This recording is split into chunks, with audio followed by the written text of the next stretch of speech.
Also, in respect of the employee of the middle school as well as high school, the contribution from 82 to 2012. I have also submitted a chart, and prior to 2012, the PF account of the employee is open in the school, in the bank as well as post office.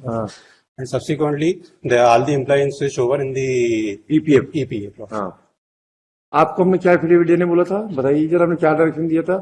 Learned counsel for the petitioner is directed to file an affidavit in employ provident fund of the teachers from 82 to for one institution and for another institution from 82 से 2022 तक। जी, दोनों file कर दिया आपने? दोनों file कर दिया। कितना होता है आपके हिसाब से कंट्रीब्यूशन? हमारे हिसाब से सर बेसिक से कटना चाहिए और उन्होंने ग्रॉस से काटा है। बेसिक प्लस डीए से कटेगा भाई जी, बेसिक प्लस डीए से, और इन्होंने ग्रॉस से काटा है। और ऐसे एम्प्लॉय ग्रॉस से काटने का नियम कब से आया है भाई? ये इसमें ये भी डायरेक्शन था कि चार्ट मेरे को सबमिट करना था, मैंने कर दिया। चार्ट की जगह कवरिंग मेमो, हाँ, पूरा डिटेल दिया हुआ, कैसे कैसे इन्होंने कैलकुलेशन किया है, उसका पूरा डिटेल दिया हुआ। आप ये बताओ, पीएफ कैसे काटा है आपने?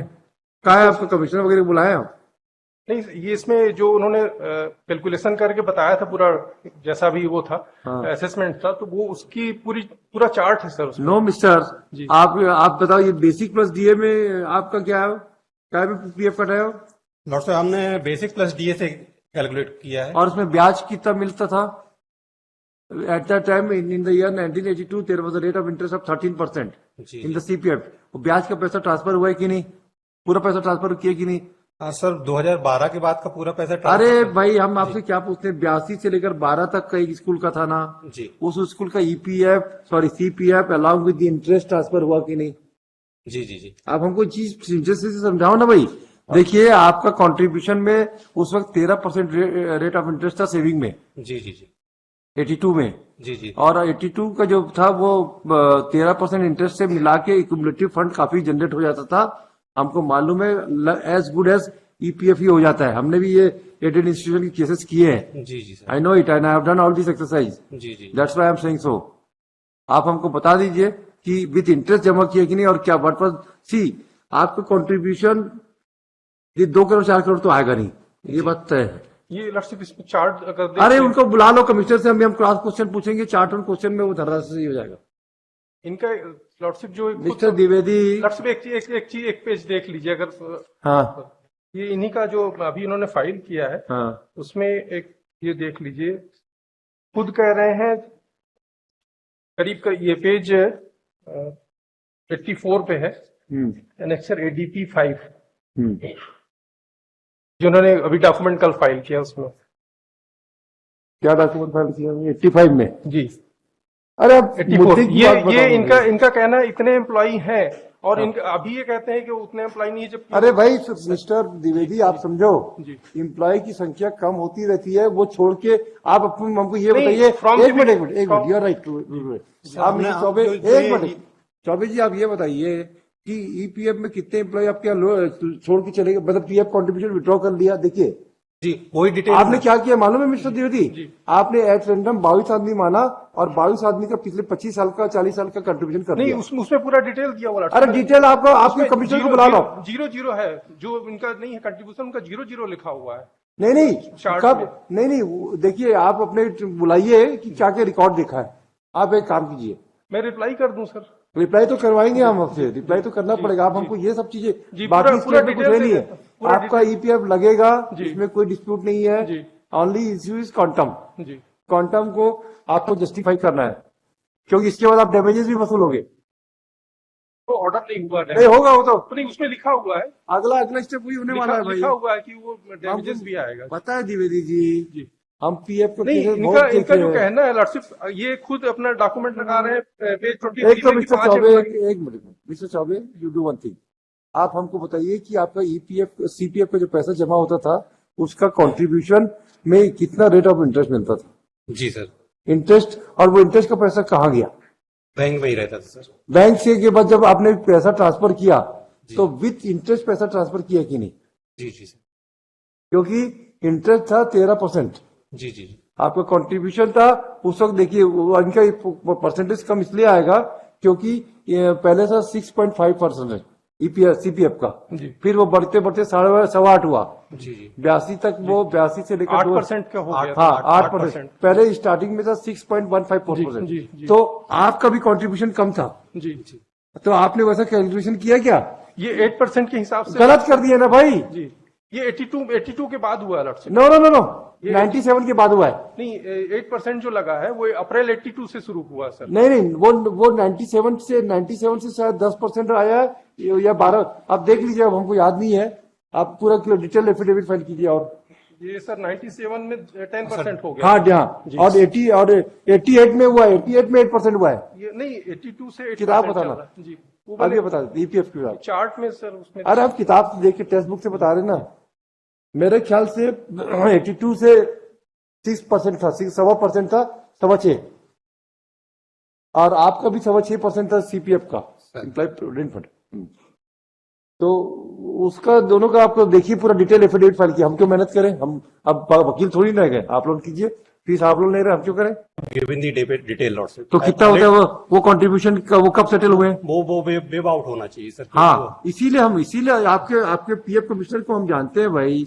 नहीं उसमें आया है लॉर्डशिप, द्विवेदी जी। उसमें ऑर्डर में आया है लॉर्डशिप कि उनको उनके जो अरे वो आप रिकॉर्ड देखिए नहीं ना, हम जानते हैं ना, आपके अधिकारियों को आपसे ज्यादा जानते हैं। रिप्लाई कर देता हूँ लॉर्डशिप। हाँ करो ना रिप्लाई, हम आपके अधिकारियों को डिटेल रिप्लाई कर देता हूँ। 1996 से नहीं जानते हैं सर आप जानते हैं सर कोई कि वो किस ढंग से काम करते हैं। जी नहीं आप तो देखे हैं सर। ये 1-2 अधिकारी को तो हमने जी है भी था। आपको याद करते हैं सर आप। सर हमने एडिशनल डॉक्यूमेंट का एनेक्सर P2 और P5 में दो हाई स्कूल और मिडिल स्कूल के जो रिटायर्ड एम्प्लॉय हुए हैं, जिनकी डेथ हो गई और जिनका सेटल किया हुआ है डिस्ट्रिक्ट एजुकेशन ऑफिसर ने, बैंक से पूरा पैसा निकल गया उनका डिटेल दिया है सर हमने। तो आपकी सबसे लाइबिलिटी कितनी होती है? हमारे हिसाब से सर जो लाइबिलिटीज होती थी मिडिल स्कूल के हिसाब से 8 लाख की समथिंग थी, और हाई सेकेंडरी की 28 लाख के अबव थी। दोनों हमने डिपॉजिट कर दिया, और वो अमाउंट जो हमने इनको डिपॉजिट किया है सर 2019 में, वो आज तक इंडिविजुअल अकाउंट में रिफ्लेक्ट ही नहीं हो रहा है। इन्होंने अपडेट ही नहीं किया जो ना भाई, ले चुके हैं अब तो कमिश्नर को बुलाने का अधिकार बन गया। नहीं सर वो पूरा अब इनके खुद के डॉक्यूमेंट में 20-22 एम्प्लॉय लिख रहे हैं और अपने खुद अरे के भाई document आप में 4 लोग समझते बता क्यों रहे हैं। नहीं, आप द्विवेदी इनके जी, खुद नहीं, इनका खुद का स्टेटमेंट अगर कंट्राडिक्टी लॉर्डशिप तो वो भी देखना चाहिए, क्योंकि 5 एम्प्लॉय लिख रहे हैं 87, 83, 82 ठीक बात है। और अच्छा अपने सुनो, अपने सुनो। चार्ट में उसको एक मिनट जी आपने बैलेंस शीट देखा क्या इनकी? जी बैलेंस शीट देखा? ये इन्होंने जो सबमिट किया था पूरा उसका No, no, no, release no. करके उन्होंने Whether you have assessed the EPF, you have assessed the EPF on the basis of balance sheet only. I tell you. ये- आप बैलेंस शीट का, और इनके कुछ एम्प्लॉय जो थे वो अनएडेड भी थे, ये हमको बता रहे हैं ना। ये वो contingency और अरे ad hoc चौबे वाले- जी भी गलत बोल रहे हैं, हमको मालूम है। अरे पांच टीचर्स में स्कूल चल सकती है क्या? हमको मत बताओ, हम भी पढ़ाई लिखाई की है, तभी तो शायद जज बने होंगे ना। मिडिल स्कूल में केवल 3 क्लास लगती है, उसके लिए 5 अरे 5 नहीं भैया, उसमें आपकी हाँ, लाइब्रेरी contingency सब रहती सब है। रहते हैं। आप हाई स्कूल अच्छा मिस्टर चौबे, की पूरी सेटअप का बता दीजिए, और लगाया आपकी हुआ। बैलेंस शीट बताइए। Show me the balance sheet, I will just verify. I file the show me the balance sheet, sir show me the balance sheet. Sir कितना कंट्रीब्यूशन के लिए सैलरी हेड में आपने एक्सपेंडिचर किया है ना? अगर हम अभी जज नहीं होते ना, तो आपको यही बता देते कि आपकी बैलेंस शीट में क्या गड़बड़ है। बैलेंस शीट में आप लोग सैलरी हेड में, उसमें सब में पैसा एक्सपेंडिचर करते हैं, और उसी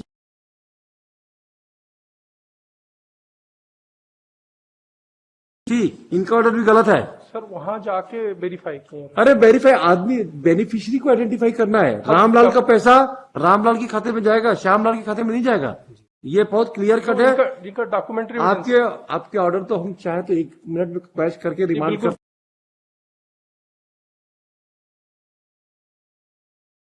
जी और इनका ये भी कोई साफ सुथरे नहीं है, हम जान रहे हैं। अभी इनकी बैलेंस शीट निकाल के देखेंगे ना, 2 करोड़ रुपए असेस कर देंगे हम। 5 टीचर में मिडिल स्कूल मतलब 8वीं तक, जी 6वीं से 8वीं 6वीं से 8वीं, जी 6वीं के कितने स्टूडेंट, और कहाँ पे स्कूल थी ये? सर पेंड्रा में है पेंड्रा में मिशन स्कूल है। जी मिशन स्कूल एक जमाने में गोल्डन एरा इस स्टेट ऑफ छत्तीसगढ़ में एंजॉय किए। हम लोग सेंट पॉल स्कूल से पढ़े, यहाँ पे एडमिशन नहीं मिलता था। सर। और हाँ अरे हाई स्कूल में पेंड्रा स्कूल जो है ना, उसके बाद बिल्डिंग का एरिया कितने में बताओ तो? एरिया फैली हुई है। और पेंड्रा और जो मिशन स्कूल है ना, सेंट पॉल, हम लोग पढ़े सेंट पॉल से, तो गोल्डन एरा जी की है 1911 की स्कूल है। आपकी स्कूल कब स्टेब्लिश हुई है वहां पे? हमारी स्कूल 75 में established हुई। 75 में। फिर और 75 में तो हिंदी मीडियम थी ना? हिंदी मीडियम में सर। हाँ, हिंदी मीडियम का तो गोल्डन एरा था ये। हम लोग भी सेंट पॉल में हिंदी मीडियम पढ़े, तो we know the golden period of the Hindi medium school. Don't tell us. और आपकी स्ट्रेंथ 5 टीचर के अलावा कम से कम 4 से 5 अनएडेड टीचर्स रहते थे। अभी अभी जो इन्फॉर्मेशन दी कि वो उन्होंने गेस्ट टीचर को बुलाते। अरे भाई, गेस्ट टीचर से तो गेस्ट टीचर को पैसे नहीं दोगे आप? सर वो ये देखो चौबे जी, जितना ज्यादा बोलोगे ना उतने मैं पूरा निकाल लूंगा और लिख दूंगा ऑर्डर में। जी जी सर। अश्वत्थामा हतोगता गजोगता नरोगता, ज्यादा मत खुलवाइए। अभी निकलवाते हैं, बैलेंस शीट निकालवा लेंगे 25 साल की, क्या मतलब होगा? Identification of the beneficiaries must. ये तो हम 1 मिनट में ऑर्डर सर्टिफाइड करके रिमांड कर देंगे, लेकिन उसके पहले ऐसा कुछ मटेरियल भेजेंगे साथ में कि इन दोनों को, आपको भी भारी पड़ेगा और आपको भी भारी पड़ेगा। आप निकालिए पूरा बैलेंस, बताइए फिर बैलेंस शीट मंगवा लेंगे आपकी? महंगा पड़ जाएगा, बैलेंस शीट पे बहुत भारी पड़ेगा। हम भी जब वकील करते थे ना, एक राइस मिलर था, वो हमको बोला कि साहब पैराबोला चारिंग क्या पर बोला या क्या पैराबोला, जो चावल को धास को उतना बनाते ना, आई डोंट नो, तो उस चार्ज में पीएफ नहीं लगता। मैं बोला तो आप बैलेंस शीट छोड़ दीजिए। जब बैलेंस शीट के बाद मैं घर में पढ़ा, उसमें मतलब उसना चावल प्रोसेस के लिए जाएगा, लेबर ले जाएगा, उसको प्रोसेसिंग करेगा, आदमी काम करेगा, उसमें से लेबर हेड करेगा, और लेबर हेड में पीएफ क्यों नहीं कटेगा?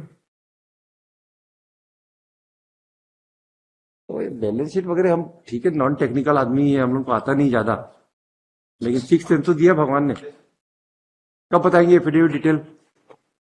Lordship, if you really want that your matter should be remanded back, lordship, you should place all these facts lordship, and say you are, according to you, the liability should be this, be with a positive comment, जो आज हम लिख देंगे, that will become the court of record ना।